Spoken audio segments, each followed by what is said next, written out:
శ్రీ రేణుక ఎల్లమ్మ తల్లి జ్యోతిష్యాలయం భార్యాభర్తల సమస్యలు, ప్రేమ సమస్యలు, కుటుంబ సమస్యలు, వ్యాపారంలో నష్టం రావడం, మనశ్శాంతి లేకపోవడం, అనుకున్న పనులు కాకపోవడం, కోర్టు సమస్యలు, నరదృష్టి, సంతాన సమస్యలు, పెళ్లి కుదరకపోవడం, ఆరోగ్య సమస్యలు, వాస్తు, ఇంటి సమస్యలు, విదేశీ ప్రయాణం, ధనం నిలకడలేకపోవడం, మీకు ఎటువంటి పర్సనల్ సమస్యలు ఉన్నా జ్యోతిష్యం చెప్పబడును. కోయా గురూజీ లక్ష్మణరాజు గారు. Cell number 8466923012. ఓం శ్రీ మాత్రే నమః. ఛానల్లోకి స్వాగతం అండి. ఈ వీడియోలో మనం మేషరాశి వారికి ఏ విధంగా ఉండబోతుంది, అలాగే ఏ పేర్లతో ఉన్నవారు ఈ రాశి వారికి శత్రువులు, అలాగే ఏ రాశుల వారి వల్ల ఈ రాశి వారు ఇబ్బందులు ఎదుర్కొంటారు అనే ఆసక్తికరమైన విషయాలను ఈ వీడియోలో మనం వివరంగా తెలుసుకుందాం. కానీ అంతకంటే ముందుగా మీరు కనుక మన ఛానల్ని ఇప్పటివరకు సబ్స్క్రైబ్ చేసుకోకపోతే సబ్స్క్రైబ్ చేసుకొని పక్కనే ఉన్న బెల్ ఐకాన్ నొక్కి ఆల్ సెలెక్ట్ చేసుకుంటే మేము ఇలాంటి వీడియోస్ అప్లోడ్ చేయగానే ముందుగా మీకు నోటిఫికేషన్ వస్తుంది. అలాగే వీడియోని ఎక్కడా కూడా స్కిప్ చేయకుండా చివరి వరకు చూస్తేనే మేమేం చెబుతున్నామో మీకు పూర్తిగా అర్థమవుతుంది. ఇక వివరాల్లోకి వెళ్ళిపోతే, ఈ రాశివారు ముఖ్యంగా ఈ 3 పేర్లు ఉన్నవారితో చాలా జాగ్రత్తగా ఉండాలి. అలాగే 3 రాశుల వారు ఈ రాశివారికి అతిపెద్ద శత్రువులు అనే విషయాన్ని మీరు గమనించి వాళ్ళెవరో గుర్తించి వారితో మీరు జాగ్రత్తగా ఉండకపోతే జీవితంలో కష్టాలను ఎదుర్కోవలసి వస్తుంది. గ్రహాలు ఎంత అనుకూలంగా ఉన్నప్పటికీ కూడా ఈ రాశుల వారితో, అలాగే ఈ పేర్లు ఉన్నవారితో మీరు జాగ్రత్త పడకపోతే ఇటువంటి వారి నుంచి మీరు ప్రమాదాలు ఎదుర్కోవలసి వస్తుంది. ఎందుకంటే త్వరగా మీరు వారిని గుర్తించి దూరం పెట్టకపోతే మీరు చేసే ప్రతి పనిలో వారు ఆటంకాలు కలిగించటానికి సిద్ధంగా ఉంటారు. అయితే ఆ రాశివారెవరు, అలాగే వారు ఎటువంటి లక్షణాలను కలిగి ఉంటారో, వారు ఎటువంటి పనులు చేస్తారో అని మీతో ఎలా మాట్లాడతారు, వారి ప్రవర్తన ఎలా ఉంటుంది అనే విషయాలు మీరు పూర్తిగా తెలుసుకుంటే వారిని సులువుగా గుర్తించి వారిని మీ నుంచి దూరం పెట్టొచ్చు. అప్పుడు మీరు జీవితంలో ఎటువంటి ఆటంకాలు లేకుండా మంచి స్థాయికి చేరుకుంటారు. అయితే ఈ 3 పేర్లు ఉన్న వ్యక్తులెవరు, అలాగే ఈ 3 రాశుల వారు ఎవరు అనే విషయాలను వివరంగా తెలుసుకోవాలి. అంటే ఈ వీడియోని మీరు చివరి వరకు స్కిప్ చేయకుండా చూడండి. అప్పుడే మీకు పూర్తిగా అర్థమవుతుంది. ఈ రాశివారు ఎప్పుడూ కూడా ఉత్సాహంగా, ఉల్లాసంగా ఉంటారు. ఏ పని చేపట్టినా దాన్ని పూర్తి చేయాలి అని పట్టుదలను కలిగి ఉంటారు. ఈ రాశివారు ముక్కుసూటిగా మాట్లాడతారు. ఇక వీరికి అప్పగించిన పనిని చేసుకుంటూ పోతారు. అలాగే ఎవరి జోలికి వెళ్లరు. ఎక్కువగా చంచల మనస్తత్వాన్ని కలిగి ఉంటారు. అంటే స్థిరమైన ఆలోచన ఉండదు. వీరు ఇతరులతో నమ్మకంగా ఉంటారు. అలాగే ఎదుటి వాళ్లు కూడా మీతో అలాగే ఉండాలని అనుకుంటారు. కానీ మీరు ఊహించిన దానికంటే భిన్నంగా జరిగినప్పుడు, అంటే ఎవరైనా మోసం చేస్తారు అని తెలిస్తే మాత్రం మీరు చాలా ఆవేదనకి గురవుతారు. మానసికంగా చాలా బాధపడతారు. దీని కారణంగా అనేక సందర్భాల్లో ఈ రాశి వారికి ఎదురు దెబ్బలు తగులుతూ ఉంటాయి. అలాగే మీరు చాలా సున్నితంగా ఆలోచన చేస్తూ ఉంటారు. అంటే ప్రతి చిన్న విషయానికి కూడా ఎక్కువగా ఆలోచిస్తూ ఉంటారు. ఒక్క మాటలో చెప్పాలంటే మీరు చాలా సెన్సిటివ్గా ఉంటారు. చిన్న చిన్న విషయాలకి మనసుని కష్టపెట్టుకునే సందర్భాలు చాలా ఉంటాయి. ఇక్కడ ముఖ్యంగా మీరు తెలుసుకోవాల్సింది ఏంటంటే, ఇటువంటి సందర్భాల్లో, అంటే మనసు బాధపడిన సందర్భంలో కానీ, లేదా ఎక్కువగా మీకు కోపం వచ్చిన సందర్భాల్లో కానీ ఎటువంటి ముఖ్యమైన నిర్ణయాలను తీసుకోకూడదు. దీనివల్ల మీరు జీవితంలో కష్టాలను ఎదుర్కోవలసి వస్తుంది. ముఖ్యంగా ఈ రాశి వారికి మీ మంచితనమే మీకు శ్రీరామ రక్ష అని చెప్పొచ్చు. ఎందుకంటే మీరు ఎదుటివారు బాధపడుతుంటే మీరు చూడలేని మనస్తత్వాన్ని కలిగి ఉంటారు. ఇటువంటి మంచితనం మిమ్మల్ని ఎప్పుడూ కాపాడుతూ ఉంటుంది. కష్టాల్లో ఉన్నవారికి మీరు సహాయం చేయాలి అనే ఆలోచనని ఎక్కువగా కలిగి ఉంటారు. అలాగే సున్నితమైన మనసును కలిగి ఉంటారు. మీరు ఎవరిని ఒక మాట అనరు. అలాగే ఎదుటివారు మిమ్మల్ని ఏదైనా అంశంలో తూలనాడినా కూడా మీకు నచ్చదు. అలానే తిరిగి వారిని అనటం కూడా మీకు ఇష్టం ఉండదు. ఎక్కడా మీరు ఒక మాట తిరిగి అంటే ఎదుటివారు బాధపడతారు అని మీరు 1కి 10 సార్లు ఆలోచించి మాట వదులుతారు. అంత సున్నితమైన మనస్తత్వాన్ని కలిగి ఉంటారు.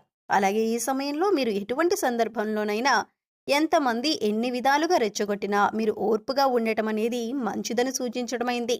ఇలా ఉండటం వల్ల మీకు రాబోయే కాలంలో కూడా ఎటువంటి ఇబ్బందులు ఉండవు. అంతేకాదు మీకు సమాజంలో మంచి పేరు, గుర్తింపు కూడా వస్తుంది. ఏదైనా నూతనంగా వ్యాపారం మొదలు పెట్టాలి అనుకున్నా కానీ, లేదా పెట్టుబడి పెట్టేటప్పుడు కానీ అనుభవజ్ఞుల సలహాలు తీసుకోండి. అలాగే మీ ఇంట్లో పెద్దవారి ఆశీర్వాదం తీసుకొని ఏదైనా పనిని మొదలు పెడితే ఖచ్చితంగా దాన్ని విజయవంతంగా పూర్తి చేస్తారు. అలాగే ఏదైనా పని మొదలు పెడితే అది పూర్తయ్యేంత వరకు ఎవరికీ చెప్పకండి. ఇలా చెప్పకుండా ఉండటం వల్ల మీరు మొదలుపెట్టిన పనిలో సక్సెస్ రేట్ పెరుగుతుంది. ఎక్కడా కూడా డబ్బులు వృధాగా ఖర్చు చేయకుండా చూసుకోండి. ఏదైనా ఉపయోగకరమైన ఖర్చుకి మాత్రమే ప్లాన్ చేయండి. మిమ్మల్ని ఎదుటివారు వాళ్ళ అవసరానికి తగ్గట్టుగా వాడుకుంటూ ఉంటారు. అదే మీకు ఏదైనా పనిలో సాయం కావాలి అన్నప్పుడు ఎవరూ ముందుకు రారు. ఇక ధనం అప్పుగా ఇచ్చిన సందర్భాల్లో మీరు ఎవరికైనా డబ్బిస్తే అవి తిరిగి రావటం కష్టమనే చెప్పాలి. ఒక రకంగా అది మొండి బకాయిగా పడిపోతుంది తప్పితే అప్పిచ్చిన డబ్బులు మీకు తిరిగి రావు. కాబట్టి ఎవరికైనా డబ్బులిచ్చే విషయంలో చాలా జాగ్రత్తగా ఉండండి. ఇక మీరు ఎవరినీ కూడా గుడ్డిగా నమ్మకూడదు. మీకు ఏదైనా కష్టం వచ్చినప్పుడు ఎదుటివారితో చెప్పటం కంటే కూడా దేవుడి దగ్గర చెప్పుకోవటం చాలా మంచిది.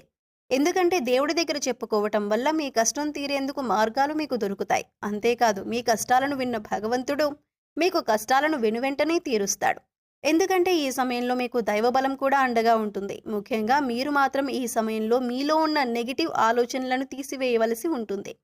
అంటే నేను ఈ పని చేయగలనా, నాకు ఈ ఉద్యోగం వస్తుందా, నేను ఎక్కువ డబ్బులు సంపాదిస్తానా, నేను ఎదుటి వాళ్ళకి నచ్చుతానా, ఇలాంటి ఆలోచనల నుంచి మీరు బయటకు రావాలి. అప్పుడే మీరు జీవితంలో అనుకున్నది సాధించగలుగుతారు. ఇక ఈ సమయంలో మీరు కొద్ది కాలం పాటు కన్యా, వృశ్చిక అలాగే మిథున రాశి వారితో కొద్దిగా జాగ్రత్తగా ఉండాలి. అలాగే వీరితో ఎక్కువగా మీ పర్సనల్ విషయాలను షేర్ చేసుకోకుండా అవసరమైనంత వరకే మాట్లాడటానికి ప్రయత్నించండి. కొంతకాలం పాటు గ్రహస్థితులు మళ్ళీ అనుకూలంగా ఉన్నప్పుడు పరిస్థితులు చక్కబడతాయి. అలాగే ఈ సమయంలో మీరు కేపీ అండ్ కేహెచ్తో స్టార్ట్ అయ్యే పేర్లు ఎవరైతే ఉంటారో అటువంటి వారితో మీరు జాగ్రత్తగా ఉంటే సరిపోతుంది. అది మీ ఉద్యోగంలో కానీ, ఇరుగు పొరుగు వారు కానీ, స్నేహితులు కానీ కొద్దిగా వీరితో ఈ సమయంలో జాగ్రత్తగా ఉండండి. ఇక ఈ రాశివారు ఈ సమయంలో చేసుకోవలసిన దైవతారాధన చూసుకున్నట్లయితే మీరు ఎక్కువగా వినాయకుడిని ప్రార్థించవలసి ఉంటుంది. ప్రతిరోజు వినాయకుడికి స్తోత్రాలు చదువుకున్నట్లయితే గణపతి యొక్క అనుగ్రహం మీకు పరిపూర్ణంగా లభిస్తుంది. మీరు చేపట్టిన ప్రతి పనిలో ఆటంకాలు లేకుండా పూర్తవుతాయి. ముఖ్యంగా ప్రతి బుధవారం వినాయకుడికి గరికను సమర్పించండి. మీకు వీలైతే గరికను మాలలాగా తయారు చేసి స్వామివారికి అలంకరించండి.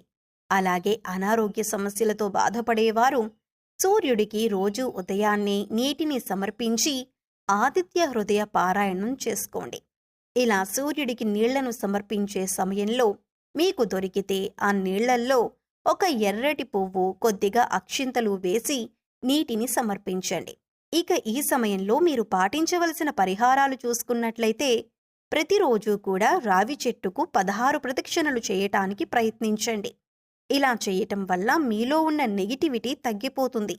మీలో దైవశక్తి మరింత పెరుగుతుంది.